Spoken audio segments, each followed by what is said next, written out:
Adrian, একটা সুযোগ কি পাওয়া যায় না? আমি, হ্যাঁ সুযোগ আছে। ওই দিন রাহুল ভাইয়া স্টোর রুমে গেছে, কিন্তু আপনি কিভাবে জানলেন? এটা বলতে হবে। আদ্রিয়ান, একটা গল্প বলছি। অনেক দিন আগের কথা। এক ছিল এক পেতনি, আরেক ছিল এক ভদ্র ছেলে। সেই পেতনিটা শুধু জ্বালাতন করতো ভদ্র ছেলেটিকে, কারণে অকারণে রেগে থাকতো। আর সেই ভালো ছেলেটির বিভিন্ন উপায়ে রাগ ভাঙাতে হতো। মাঝে কেটে যায় অনেকগুলো বছর। সেই ছেলেটির সাথে ওই পেত্নীর সব রকমের যোগাযোগ বন্ধ হয়ে যায়, যে কোনো কারণে। কিন্তু ছেলেটি সবসময় চোখে চোখে রাখতো। অথচ পেত্নীটি বুঝতেই পারতো না, কারণ অন্য মানুষের সাহায্য নিত, যার জন্য মেয়েটি বুঝতে পারেনি। মেয়েটির মধ্যে অনেক পরিবর্তন দেখে ছেলেটি নিজেকে ঠিক রাখতে পারে না, কিন্তু কিছু করার থাকে না। নিজেকে গড়ে তুলতে হবে। ছেলেটির সাথে মেয়েটির দেখা হয়। মেয়েটিকে দেখার সাথে সাথে ছেলেটি নিস্তব্ধ হয়ে যায়। আগের চঞ্চলতা খুঁজে পায় না। যে মেয়ে সবসময় দুষ্টুমিতে মগ্ন থাকতো, কিন্তু তার এতটা পরিবর্তন দেখে ছেলেটি নিজেকে ঠিক রাখতে পারেনি। ছেলেটি পাগলের মতো হয়ে যায় সত্যিটা জানার জন্য।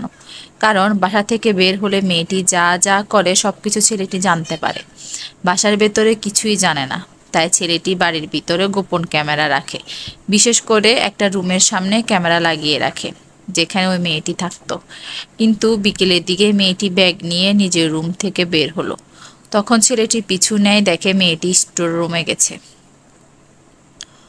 হঠাৎ ছেলেটির মাথায় দুষ্ট বুদ্ধি আসলো। তাই স্টোর রুমের ডুপ্লিকেট চাবি নিল। কিন্তু স্টোর রুমের কাছে এসে শুনতে পেল ভিতর থেকে দরজা আটকানো, আর মেয়েটি চেঁচামেচি করছে। তাই ছেলেটি বাধ্য হয়ে ডুপ্লিকেট চাবি দিয়ে দরজা খুলল। কিন্তু ভিতরে যেয়ে ছেলেটির মাথায় রক্ত উঠে গেল। তাই মারামারি করে পেতনিটিকে নিজের কাছে নিয়ে গেল। কিন্তু সেই পেতনি তো পেতনি, ছেলেটিকে কত ভালোবাসে, তাকে নিজের কাছে নিল, কিন্তু সে কিনা স্বপ্ন দেখছে। কিন্তু তার এমন বোকাশোকা কথা শুনে ছেলেটি বেশ মজা নিল। মেয়েটি রাগানোর জন্য ছেলেটি অন্য একজনকে নিজেদের মধ্যে আনলো। মেয়েটি দেখে তো যেমন রাগে ফুঁসছে, তেমনই মন খারাপ। ছেলেটি কখনো চায়নি মেয়েটি মন খারাপ করুক, কারণ নিজের থেকেও বেশি ভালোবাসে তাকে। কিন্তু হঠাৎ ছেলেটির মধ্যে একটা অস্থিরতা ভাব দেখা গেল। তার মনে হয়েছিল মেয়েটি তাকে ছেড়ে চলে যাবে। তাই আগে থেকেই মেয়েটির অজান্তে স্টোর রুমে একটা ক্যামেরা লাগালো, আর নিজে বসে অপেক্ষা করেছিল। মেয়েটির রুমে ঢোকা মাত্রই ছেলেটি জড়িয়ে ধরে কান্না শুরু করে দেয়। কিন্তু সেই বোকা মেয়েটি তখনও কিছু বুঝতে পারল না, সেই ছেলেটি যে তাকে ভালোবাসে। এমনকি সেই মেয়েটি ছেলেটিকে ছেড়ে চলে যাচ্ছিল। তাই ছেলেটি বাড়ি থেকে যাওয়ার জন্য সবকিছু বন্ধ করে দেয়। সবার অজান্তে মেয়েটিকে বিয়ে করে ওই দিন রাতেই। কত কষ্ট করেছে সে ভদ্র ছেলেটি, কিন্তু মেয়েটি বুঝলই না, শুধু শুধু রাগ করে। এমনকি কাছে যেতে চাইলেও মেয়েটি বাধা দেয়। শুধু জোর করে কয়েকবার কিসি দিছিল। তাতে মেয়েটি নাকি সবকিছু শেষ। ছেলেটি আশার পূর্ণ হলো না। তার ভাবনাকে দেখা হবে না। আমি এতক্ষণ কথাগুলো আবেগের সাথে শুনছিলাম। সত্যিই তো, আমি কখনোই বুঝিনি তাকে। পেতনি বলাতেও রাগ হলো না। কিন্তু ভদ্র ছেলে, সে ভদ্র কিভাবে হয়? আর শেষের কথাগুলো শুনে লজ্জায় মরে যেতে ইচ্ছে করছে। সবকিছুর মধ্যে তার এইসব আনতেই হবে। আদ্রিয়ান, আমায় কেউ ভালোবাসে না, সবাই অবহেলা করে, কান্নার ভান ধরে। আমি, ওই মিয়া, মেয়েদের মতো কি শুরু করেছেন? সবাই অবহেলা করে মানে? আর কার কার কাছে ভালোবাসার জন্য গেছিলেন শুনি? আদ্রিয়ান থম খেয়ে, কই কই কারো কাছে যায়নি তো। ভাবনার আম্মুর কাছেই গেছি, কিন্তু ভাবনার আম্মু পাত্তাই দিচ্ছে না। আমায় ভালোবাসবে না ঠিক আছে, কিন্তু ভাবনার কথা তো ভাবতেই পারে। মেয়েটা কোথায় আছে, কিভাবে আছে কে জানে। মেয়েটিকে আমাদের কাছে আনার জন্য তো করতেই পারি, আনার চেষ্টা তো করতেই পারি। আমি কি, বড় বড় চোখ করে। আদ্রিয়ান দেখো, আমি কিন্তু আমি কিন্তু আমার মেয়েকে খুব ভালোবাসি। তুমি আমার মেয়েকে কষ্ট দিতে দিতে পারো না। আমি, আপনার মেয়েকে আপনি নিয়ে আসবেন, আমায় বলছেন কেন? আদ্রিয়ান, আমি একা একা। আমি, তার কথা ধরন বুঝে তাড়াতাড়ি কেটে পড়লাম। নয়তো কিনা কি বলে ফেলে কে জানে। রোহানা আন্টির সাথে ব্রেকফাস্ট গুছিয়ে আদ্রিয়ানকে ডাকতে আসছি রুমে। এসেই দেখি গতকালের মেয়েটি এখনো যায়নি। তারা হাসাহাসি করছে, কিন্তু আমি যাওয়া মাত্রই চুপ হয়ে গেল। মোহনা, হাই। আমি মোহনা, আদ্রিয়ানের গুড ফ্রেন্ড। ওয়ালাইকুম আসসালাম। আমি মিসেস আদ্রিয়ান মাহমুদ। সালাম দিতে হয় তাও জানে না। হাই হ্যালো পাইছে।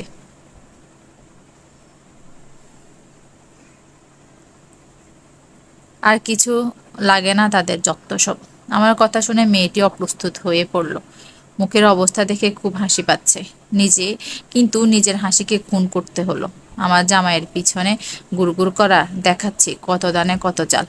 আদ্রিয়ান আমার কথা শুনে মিটমিট করে হাসছে, কিন্তু আমার মত নিজেকে সামলে নিল। আদ্রিয়ান, কিছু বলবা আমাকে উদ্দেশ্য করে? হ্যাঁ, ব্রেকফাস্টের জন্য সবাই অপেক্ষা করছে। আদ্রিয়ান, আচ্ছা চলো মোহনা। মোহনা, হুম। আদ্রিয়ানের পাশের চেয়ারে তাড়াতাড়ি যেয়ে আমি বসে পড়লাম। মোহনা আপুকে এবারও বিশেষ ধরনের চমক দিলাম। শখ কত আমার জামাইয়ের পাশে বসার। এতদিন যত নষ্টামি করুক আদ্রিয়ান, এখন আর কোনো সুযোগ দিচ্ছি না। গতকাল অবধি ভালোই ছিলাম, বাড়িতে অতিথি ছিল বলে। আদ্রিয়ান তাকিয়ে বলল, এখনো ভাবনার জগতে যেতে হবে? আগে খেয়ে নাও, তারপর যত খুশি ভাবতে থাকো। হুম। খাবারের এক পর্যায়ে আদ্রিয়ানের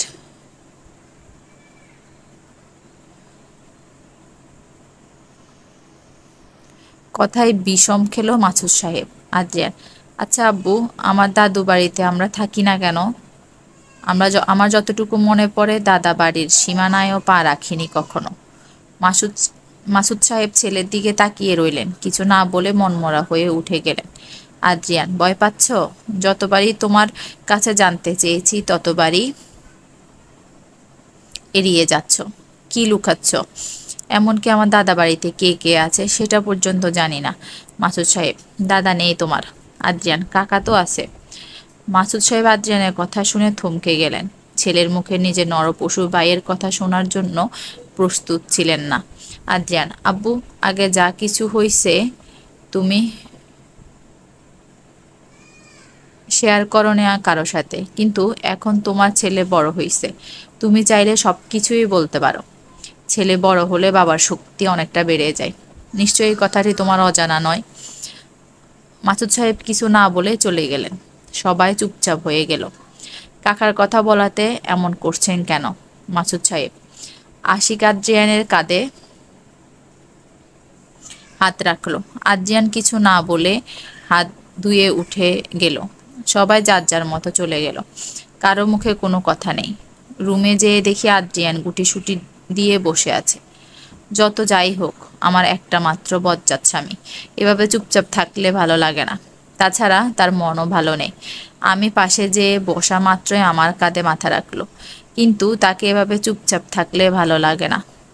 মুখ গোমড়া করে আছে পেঁচার মতো। যাই হোক, এভাবে একদম ভালো লাগছে না। একটু রাগানোর যাক। আদ্রিয়ান ভাইয়া। তিনি মাথা তুলে ভ্রু কুঁচকে তাকালো। কাটা জায়গায় লবণ দেয়া যাকে বলে। মন খারাপ করে আছেন কেন? একদম পেঁচার মতো লাগছে। আদ্রিয়ান, কি বলবে তুমি তার আগে? আমি মুখে হাত দিয়ে, কই কিছু বলিনি। ওরে বাপ রে বাপ। গোমরা মুখ থেকে ভালো করতে চাইছি, কিন্তু তার জন্য রাগাতে গেলাম কেন? কত বুদ্ধিমতী মেয়ে আমি, নিজের পায়ে নিজেই কুড়াল দিতে পারি। কিন্তু আদ্রিয়ান কিছু না বলে চলে গেল। বেশি করে ফেলি আমি। কতক্ষণ হলো এখনো আদ্রিয়ানের বাসায় আসেনি। চিন্তিত হয়ে বসে বসে আছেন মাসুদ সাহেব।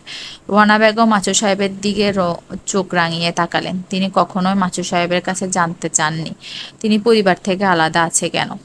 মাসুদ সাহেবও কখনো বলেনি, কিন্তু আজকে তার সমস্ত চিন্তা ভাবনায় কড়া নাড়ছে আদ্রিয়ানের কথায়। মাসুদ সাহেব বলে দিলেই পারতেন। ছেলে চিন্তা করে মাসুদ সাহেবের দিকে রাগের দৃষ্টিতে তাকিয়ে আছেন রোহানা বেগম। এমনকি আদ্রিয়ানের মোবাইলও বন্ধ। গভীর ঘুমে মগ্ন ছিল আশিক ও নিবিড়। কিন্তু যখন শুনতে পেল আদ্রিয়ান সেই সকাল থেকে বাসায় নেই, এখন প্রায় সন্ধ্যা, চিন্তিত হয়ে আশিক ও নিবিড় আদ্রিয়ানকে খোঁজার উদ্দেশ্যে দরজা অবধি গেল। তখনই দেখতে পেল আদ্রিয়ান বাসায় আসছে, সাদা শার্টে রক্তে ভেজা।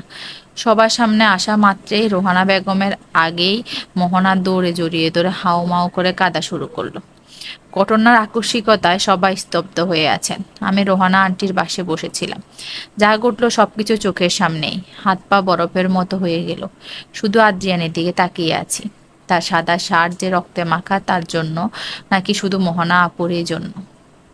ভালো বন্ধু হতে পারে তাই বলে এভাবে? আদ্রিয়ান মোহনাকে সরিয়ে আমার দিকে তাকিয়ে আছে। হয়তো ভাবছে আমার মনের মধ্যে কি চলছে। কিছুক্ষণের জন্য নীরবতা পালন করছে সবাই, কিন্তু পরক্ষণে রোহানা আন্টি আদ্রিয়ানের কাছে যেয়ে কান্না শুরু করে দিল। আদ্রিয়ান, আব্বু, এভাবে ভয় পাওয়ার কিছুই নেই। সরি তোমাদের এইভাবে কষ্ট দেওয়ার জন্য।